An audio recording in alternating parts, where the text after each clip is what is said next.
Alright guys, Willem here back with a new video, and in this video we're finally talking about the upcoming seasons of Survivor, where in the last couple years I've done these cast reaction videos, essentially me just talking about the rumored cast of the upcoming season, also updating my general thoughts on the current state of Survivor, and this will be this year's version of that video, where here I'll be talking about the casts of Survivors 45 and 46, along with some rumors about what might be happening on those seasons, and some general thoughts on the state of Survivor. So first up, let's talk about the actual cast. Starting off Survivor 45s, where obviously we have now seen the trailer for Survivor 45. So we've got to see a lot of these people in action, at least briefly. And in terms of the general casting here, it does feel very samey. It very much just feels in line with the recent New Era seasons, where I do feel like we're getting to this point where casting is feeling a bit stale, where obviously we did have that diversity mandate go in place, which I do think helped a lot in terms of casting people with more diverse backgrounds. However, I think an issue that we're coming across now is not people's backgrounds, but more so their current place in life. And I feel like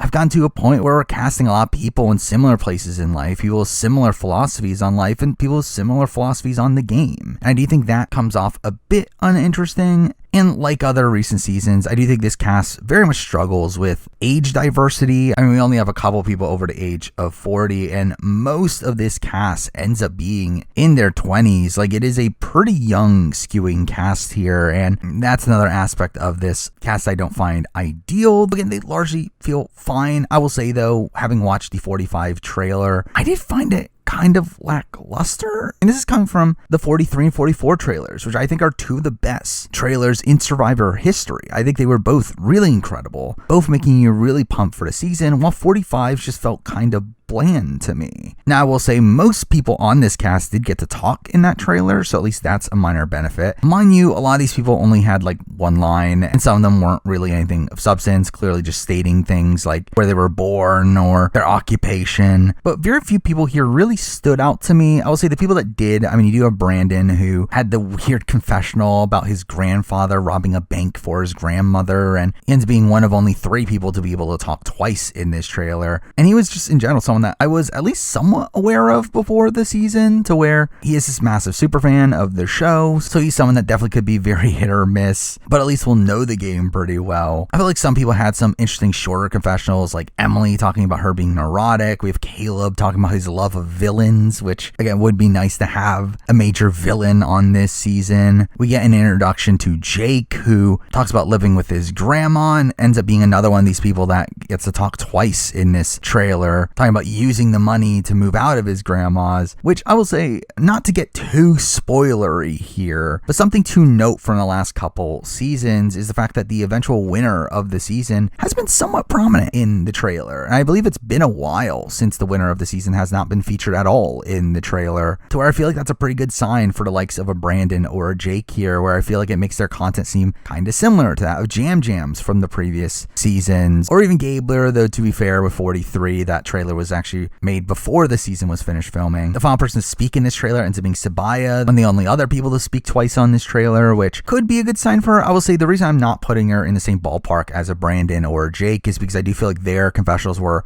a lot more impactful and a lot longer, while Sabaya's is simply just her saying she's a veteran and then later on saying here we go at the end. But I think she's another one to watch out for, with her coming off very blue collar on this season, in a season that is not very blue collar. So I do think she'll stand out a bit. But also something to mention here, obviously the big talking point is the return of Bruce. Where obviously during 44, Bruce was medically evacuated on day 1, to where Jeff on the On Fire podcast, which I remiss the fact that I did not end up doing a video about everything Jeff said on that podcast, which I think would have been humorous, but he did end up inviting Bruce for a spot on 45, to where here he is, to which I'm really happy Bruce is getting another shot here. Again, I think it was just really sad to see him go out the way he did. Now, I will say I do think there was a bit of a wasted opportunity here and not bring back the likes of a Pat Cusick or a Matthew, who also got medevac in the last season. Now, I understand from production's point of view, they are essentially looking at Bruce as a one-time player. This isn't to them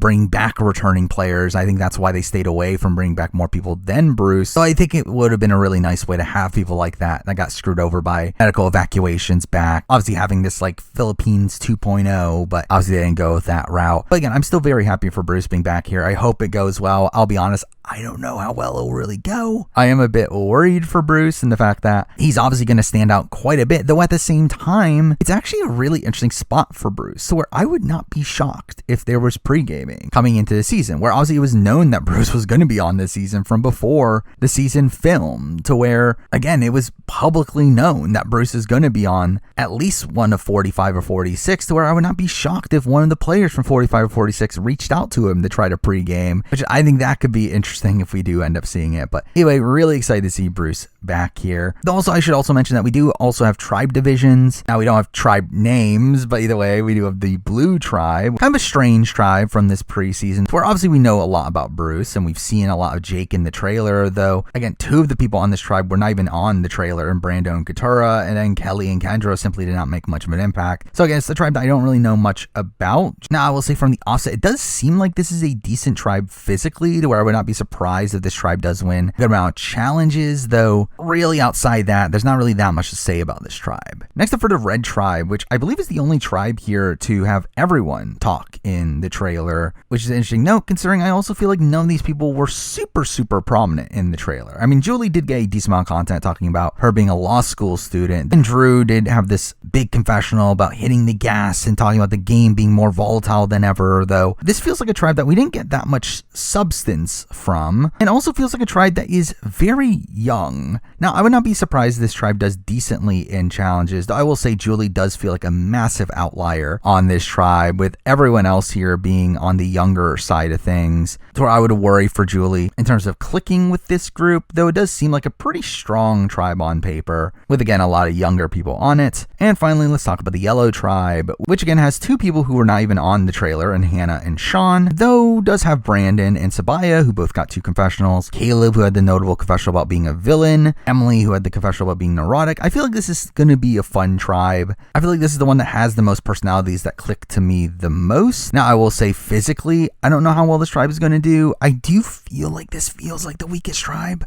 of the bunch, so I do worry for them in that light, though outside that, I do feel like this should be an interesting tribe, so I would not be that surprised they're a really chaotic one at that. But with that, that's everything I have to say about 45. Now let's move on to 46, which straight up, obviously, I'm not going to have as much to talk about as 45. Obviously, we don't have a trailer to go by. These are simply just names and pictures of people that we just got the other day at the time of this recording. And what makes it even tougher to assess this cast, the fact that really no one here is anyone of note, which, I mean, to be fair, is probably for the better in the fact that this is just simply a group of normal people. And while, again, no one really sticks out from this cast, I think I actually might like this cast more than 45's on paper. I do feel like this is a cast that feels a bit more normal. It doesn't feel as heavy on these white collar occupations as recent seasons. Mind you, there's still a decent amount of them. But also, I feel like it's a cast that just feels a little bit more diverse all around. Now, obviously, we do still have a number of people that are relatively young, though at the same time, we do have a decent amount of people in their late 30s or above. We have 3 people over 40. We have multiple people in their late 30s. Like, I think this is a cast that feels a bit more in line with what I would want from a Survivor cast, at least on paper. Now, again, I do feel like it's tough to really pick anyone out here as someone that is someone to watch. Now, I know that like Charlie is supposedly this big super fan. You have David, who is a slot machine sales specialist, whatever that means. Hunter is someone that is a teacher that I believe has run Survivor games with his students. Kenzie kind of strikes me as someone that could be in this like Carolyn sort of mold. We have other interesting occupations like Liz being an email marketing specialist, Tadazia being a camp director, Tiffany is a visual artist, Kevin being an actor. Like, again, it just feels like a bit more diverse of a cast all around, which makes me interested here in how the cast is going to turn out, though really at the end of the day, I think it'll probably just end up being more of the same of the new era. But again, it's at least interesting on paper. Now, we do technically also have Survivor 46 tribe divisions, though really I don't have that much to say about them. Again, unlike 45, we haven't really seen any of these people in action. There really isn't much to talk about, but we do have the green tribe here, which kind of gives me Soka vibes from 44 and how it looks looks like a pretty solid all-around tribe. I wouldn't be surprised this tribe is decent in challenges, but not really like an overpowering tribe either. It just simply looks like a pretty average tribe of Survivor. Then we get to the orange tribe, which this one, again, there's a little bit more to talk about. Mostly in the fact that this is a younger tribe, it seems like. It does have 4 of the younger people on the cast, with Tevin and Venus both being in their early 20s, and Hunter and Sadazia being 27. Though really, I don't see that playing a major factor on this tribe. I feel like everyone here, on paper at least, seems pretty competent to where, again, I feel like this is another tribe that could really just go either way. And finally, we have the purple tribe, which, again, looks like a tribe of Survivor, though one that does look pretty balanced all around. I would not be surprised if this is the tribe that does the best in challenges, considering it seems to be another pretty competent group here, along with having 2 of the younger, seemingly stronger guys, along with people that I would assume would do well in puzzles. And again, this just seems like another pretty strong all-around tribe. But there we go. Those are my thoughts on the casting of the upcoming seasons. Now let's talk about my more general thoughts on things. Now, we do have a few rumors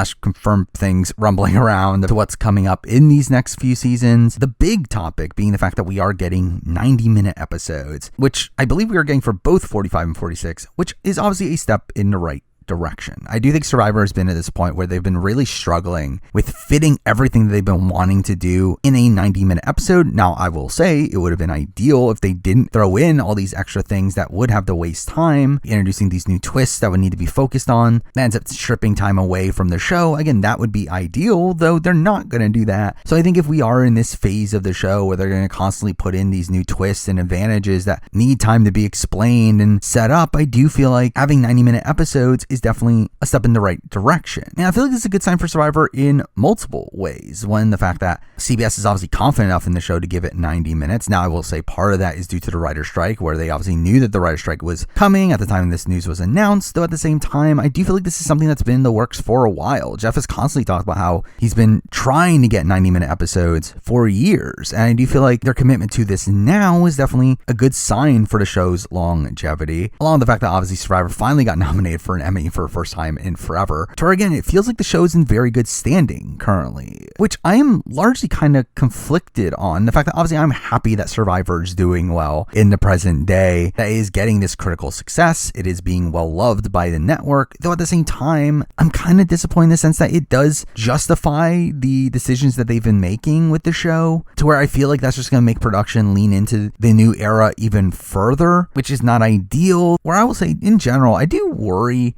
about the lessons that Survivor learned from Survivor 44, where Survivor 44 is a season that production very openly loved. I mean, they very clearly talk about it as one of their all-time favorite seasons. However, I worry that they like the season for the wrong reasons, where I'm worried that the lessons that they're going to take from this season are not the fact that it is a lot about the casting and casting these really fun personalities like Carolyn and Jam Jam, and also about allowing the players to play that made the endgame stretch a lot more interesting, and instead look at it as, oh, it was fun because of all the advantages and twists that we added to the game, where obviously the first 2/3 of the season was so reliant on that. I do worry that that is going to be the lesson that they take from this, which is a bit of a worry. And listening to the On Fire podcast with Jeff Probst has really not relinquished any of those thoughts, where, again, I have a lot of respect for Jeff Probst as the host of Survivor. I do think he does a very good job from a hosting perspective. I think he has a lot of care and dedication to the product as a whole, though I do also feel like some of the comments that he makes across the podcast make me realize his point of view of Survivor, a perspective that is not really the way I want the show to be going. Obviously focusing a lot on the personal journeys of these players, but even beyond that, wanting to test out a wide range of twists and advantages, even if they're going against the initial basis of the game, under the worry that the show will become stale, which is what's so strange about what he constantly talks about, as it's all about the casting and that the format's already great, when he's doing everything to change that format and doing everything to take away from the casting by not allowing us to focus on the cast. I feel like the recent interviews with Jeff Probst have just constantly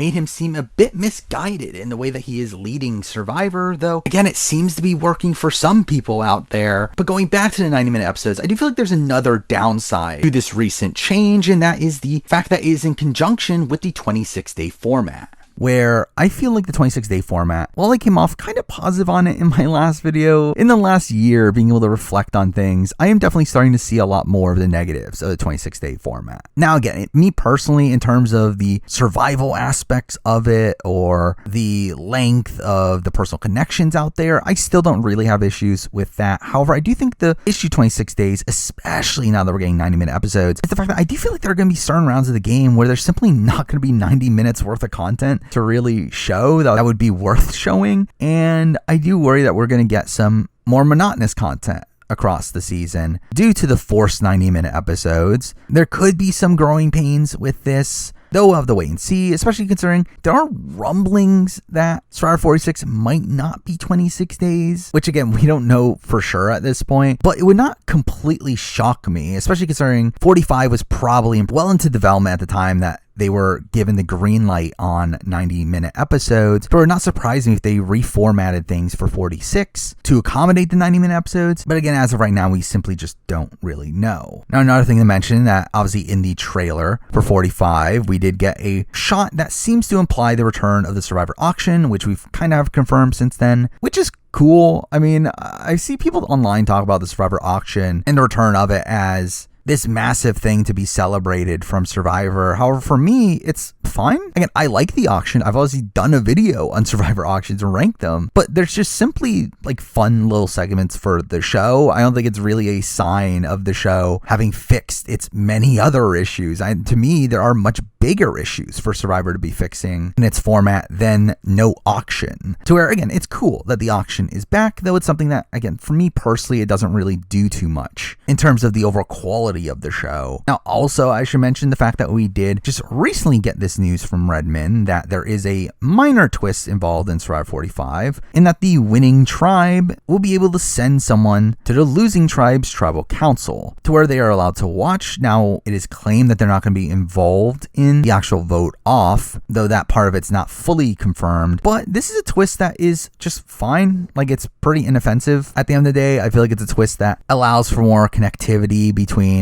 tribes and allows for more information between tribes. Though at the same time, I can understand the criticism out there that this is just going to make tribals even more boring, where, I mean, tribals have not been the most interesting recently. And this is certainly not going to help that, as I do feel like people are going to be more guarded at tribal with the knowledge that someone is watching them from the other tribe. Though I think as a whole, this is a twist that I am not super offended about. I think it's one that I'm kind of fine with being here. I thought it was an interesting concept when we saw it in previous seasons, like Survivor Samoa, and to have it back here is something I'm simply just fine about. And to be honest, I more so question, is it enough? To where I kind of wish that they would actually be able to spend time at camp and talk to the other players. I think that would make it a lot more interesting, especially considering we also learned that there's potentially not going to be any more summits or journeys on this season, which again, I'm perfectly fine without. And for seasons, it's felt like a pretty superfluous addition to the game, though I do think it was an addition to the game that did allow for more interconnectivity between tribes, especially without swaps being involved. So I think that is something that I am personally worried about. Here's the fact that, are we going to get no swaps on this season? Now, obviously, we haven't had a formal swap since the new era started. I mean, 44 did have a minor one, though I do worry here that if we're not going to get swaps and the only connectivity between tribes is sending someone to the other one's tribal, I do worry if that is enough. So I do worry coming into the merge that people are just going to be so solidified in their tribal lines because they haven't really been able to communicate with the other sides. Though also, to be fair, with Modern Survivor, I do feel like there's enough fluidity to where that shouldn't be a major issue. And also, I worry about the continuation of this 3-tribe format, where obviously we are still having 3 tribes of 6 for 45. Based on the fact that the cast of 46 is 18 people, I would expect 3 tribes of 6 once again. And it really makes you wonder, like, how is Probst himself not bored with this format yet? I'm bored with this format. I was even coming into 44 and 43, so I don't really understand why they are still so hung up on having this really small format that, again, doesn't allow the players to play. There's very little room to maneuver, and along the fact that you're also taking away votes from people through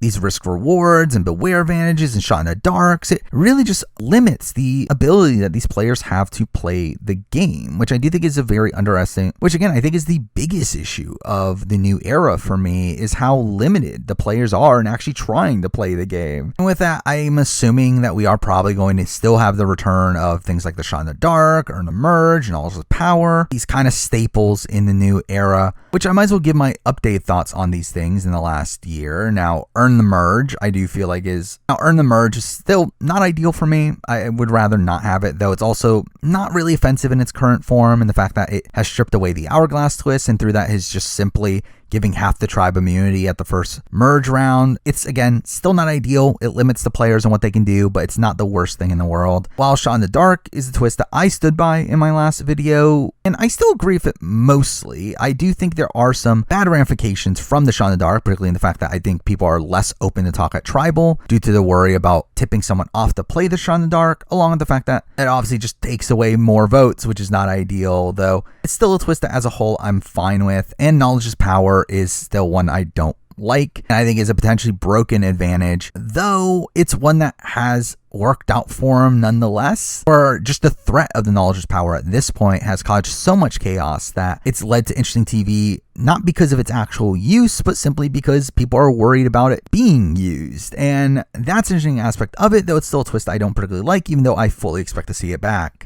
And the final thing I wanted to mention here is the fact that this is another cycle of essentially all newbie seasons. Now, obviously, Bruce is back for 45, but as I mentioned, that I don't think they look at Bruce as a returnee. I think they essentially just look at him as a new player. So for all intents and purposes, we're now on this stretch of 6 all newbie seasons here, where even when taking away Winners at War, which was its own special case where only winners were even allowed to be involved in that season, again, we're on this ridiculous streak now without any semblance of a true returnee season. It's literally been since Game Changers where we've had a full-blown returnee season with a full pool of players to pick from, which is kind of insane. And I will say, at the point that we are now, with 46 being all newbies, in a case where I've said this for years, that I was expecting 46 to be a returnee season just by precedent, I think we're at the point now where I don't think we're getting a returnee season until 50. Like, I feel like it'll be very strange if 47 or 48 end up being returnee seasons at this point. Mind you, I think there's a chance that they could include returnees, but in terms of there being a full-blown all-star season there, I think it's very improbable. And at that point, again, it looks like we're waiting until Survivor 50 for a full-blown all-star season, which feels like a bit too long for my taste. Now, I do understand why production has gone this route, because I do think production very much likes newbie seasons in the modern day. I think they like having this new crop of people being able to have this Survivor experience, which seems to be this concept that Jeff really froths for, but it's simply a concept that I don't